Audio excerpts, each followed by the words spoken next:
Hello there, my name is Jack and this is my first video on my new channel where I'm going to be discussing things to do with film, television and pop culture. I'll be uploading film essays, reviews and other fun things during my time in lockdown. If you have any suggestions of what you'd like to see, let me know in the comments. To kick off the video, it's Black History Month in America, though it's celebrated in the UK in October, and February is actually our LGBT History Month. Either way, that's coincided nicely with today's video, in which I'll be talking about the central conflict in Black Panther and how that ties into Afrofuturism.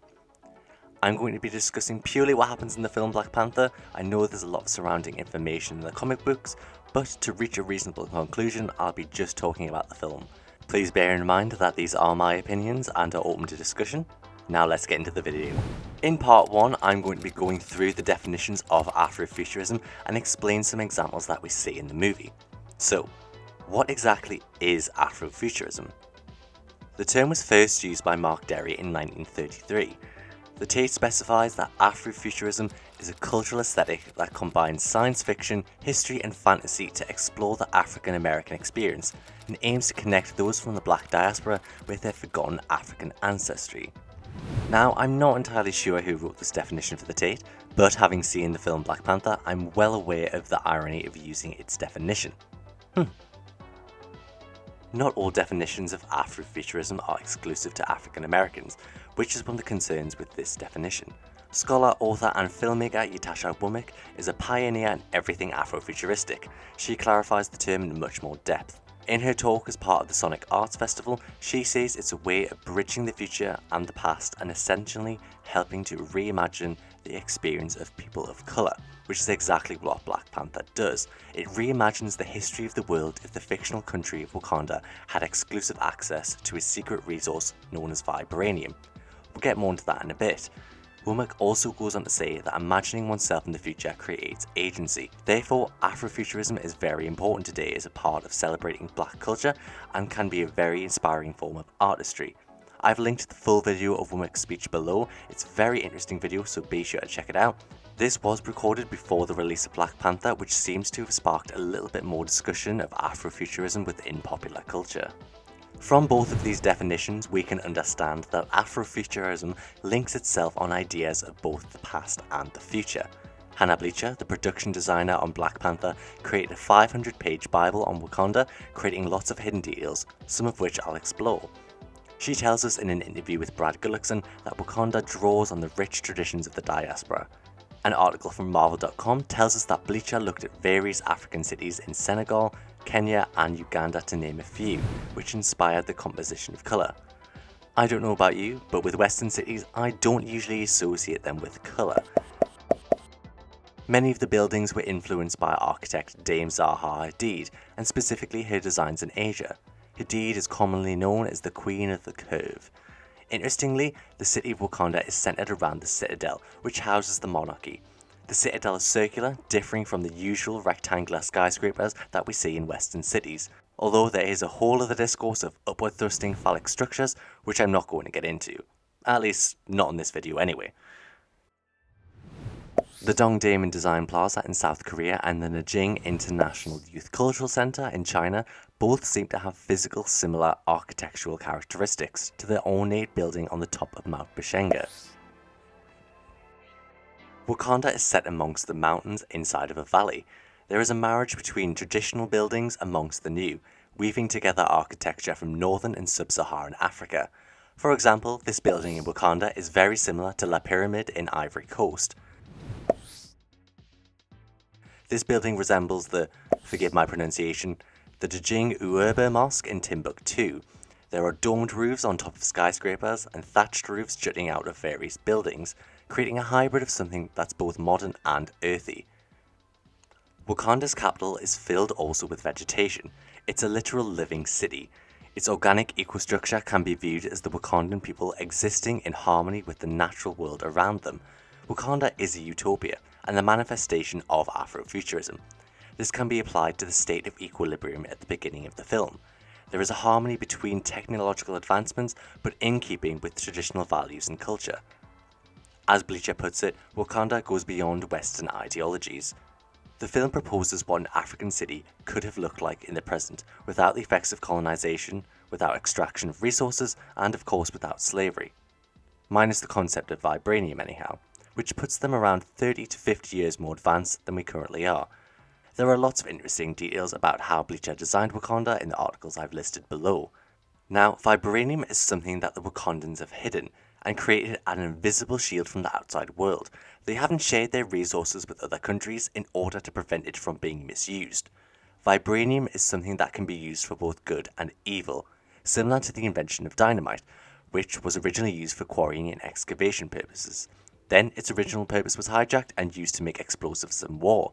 So, to prevent the creation of weapons of mass destruction, Wakanda has hidden it, and they act as guardians of their resource.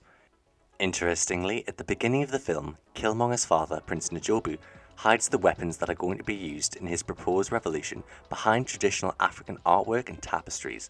This imagery is similar to how Wakanda acts under the facade that it's a less economically developed country, with its people surviving on subsistence farming. The difference in cultural beliefs are also presented to us through character. For example, Shuri represents non-traditional values. She embraces modernity physically. She wears more Western-inspired clothing compared to the Queen and the Elders. She really doesn't enjoy wearing her corset and despises T'Challa's sandals, which he wears to impress the Elders. From costume design alone, we can understand the physical differences between generations and how that relates to their perspective of the world. Shuri develops the technology which heightens Black Panther's ability to protect his people, and in creating this, she also makes it more difficult for Killmonger to be thwarted when he becomes king. This is a prominent example of how her creations can be used for both good and evil, the villain becoming more powerful in his tyranny thanks to technology and when given the sacred heart-shaped herb. Shuri's motto is that just because something works, it doesn't mean it can't be improved, which is something that is threaded throughout the narrative. Nakia also holds similar values to Shuri, both of which are influential to T'Challa, whose reign has just begun. He wants to lead like his father and keep things as they are simply because they work for Wakanda, or so he originally believes. On the opposite side of the scale we have M'Baku. M'Baku acts as a foil to Shuri. He's leader of the Jabari, the only tribe out of the 5 to not bow down to the Black Panther. The tribe, though still part of Wakanda, does not gain anything from vibranium. He is a stern traditionalist. Without modern technology, he and his tribe live up higher in the mountains. He does not concern himself with the modern world. He shames the ruling power that their advancements are overseen by Shuri, who is younger and not a traditionalist. M'Baku challenges and fails to win his right as king, though his life is spared by T'Challa. T'Challa's pacifism later returns to reward him and his family when he requires the help of M'Baku and his tribe.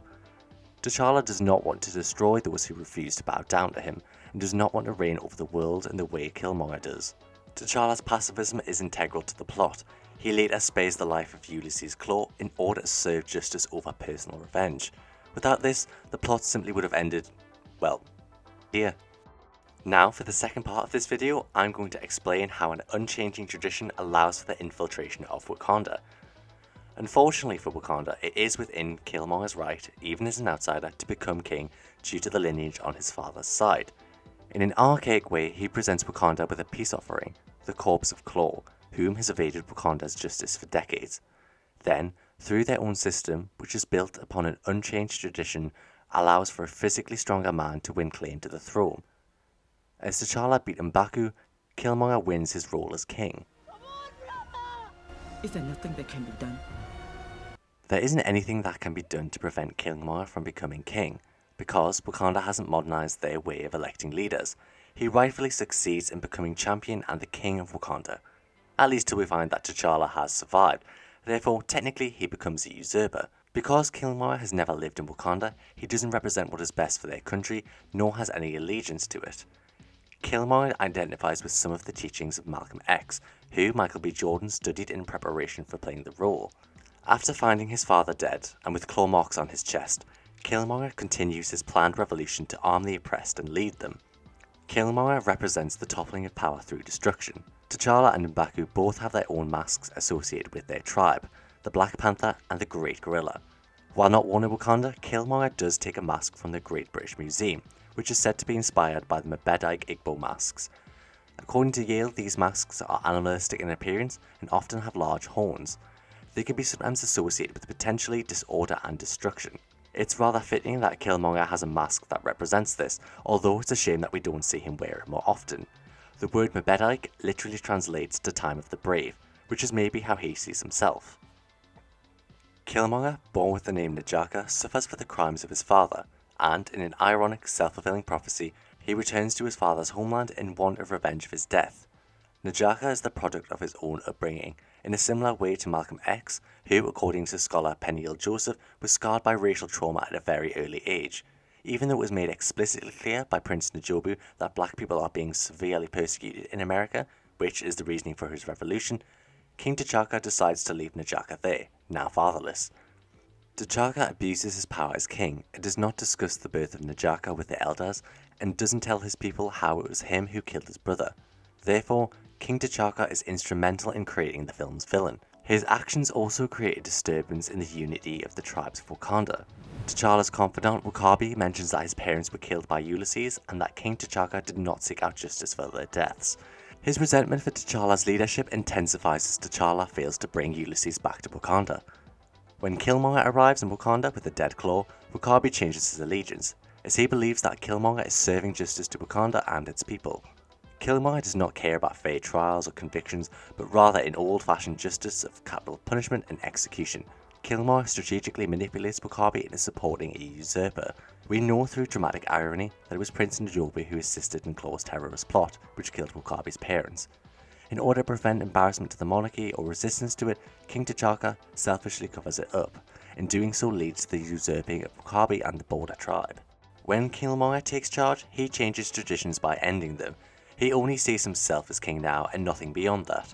He destroys the heart-shaped herb so there can be no new Black Panther. With his newfound authority, he becomes a tyrant. The equilibrium of Wakanda has been disturbed, visualized in this beautifully discordant shot. Wakanda has literally been turned upside down. Note also the change in modern music in comparison to when T'Challa is crowned.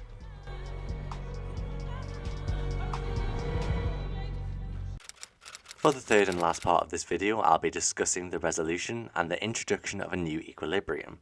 King T'Chaka suggests that being good is a flaw, although his lies and his reluctance to help the outside world, which is part of Wakanda's tradition of isolating itself, eventually leads to the infiltration of the country. We learn early on that T'Challa isn't his father. He instantly seeks the justice of Wakanda by trying to track Claw. When failing to do so, he brings the outsider Everett Ross into the country when he protected Nakia. These suggest that without their help he would have died, creating no allegiances with America. Nakia stays with T'Challa's family when exiled. She states her duty is to save Wakanda, referring to its ethics and its people rather than simply the monarchy. Her belief is that things need to change. While Okoye stays because she has a new king, she serves the crown. She closely identifies with T'Chaka's leadership, and she objectifies bringing Agent Ross into the country. In turn, Ross's piloting skills prevents Vibranium from leaving Wakanda. At the heart of any Marvel story, it's that being good always prevails, and in return, goodness will come to you. T'Challa proves himself to be the real king, defeating Killmonger. He offers again to save his life and poetically declines, not wanting to be in chains for the rest of his life.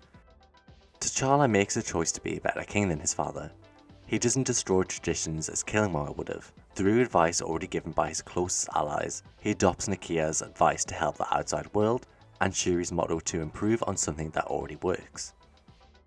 T'Challa establishes the new equilibrium, where Wakanda's king is reinstated and peace is restored to the country. Although he recognizes that it's time to change and opens up Wakanda to the rest of the world, unlike his father and past ancestors. This is to make a permanent change to black communities in America, not by revolting or causing violence, but by donating money to develop infrastructure. This means access to better housing and good education. It's a powerful socio-economic strategy that will hopefully change the world. So, for a quick summary, we can understand that the past and future are used as a bridge to reconnect people of colour, and that in Black Panther there are several different examples where we can observe these bridges. While these are integrated at the beginning of the narrative, they are in harmony, though it is slowly revealed there are flaws within Wakanda's monarchy that creates a villain and, through their own system, easily infiltrates it. Even though Agent Ross states that it is what Killmonger has been trained to do, his blood right and strength allows him to become the tyrannical leader of Wakanda. This upsets the balance within the film, which is restored through Black Panther, And with the help of modern thinking, Wakanda decides to slowly open their resources to those in need. Speaking of resources, I've left some links to educational resources in the description below on how you can take part in Black History Month. I also wanted to give a quick commemoration to Chadwick Boseman, who was perfect for the role of Black Panther, and I'm sad to see his character depart from the series. Disney Plus has released a short documentary on him, so if you're a fan, I'd be sure to check that out. Disney has also released a statement that a new TV show called Wakanda is in the works, and Shuri is thought to become the new Black Panther. So I'm very excited to see what they'll do with the series. Thank you for watching the video. If you liked the video, please give me a thumbs up and subscribe to the channel. Oh, don't. It's up to you.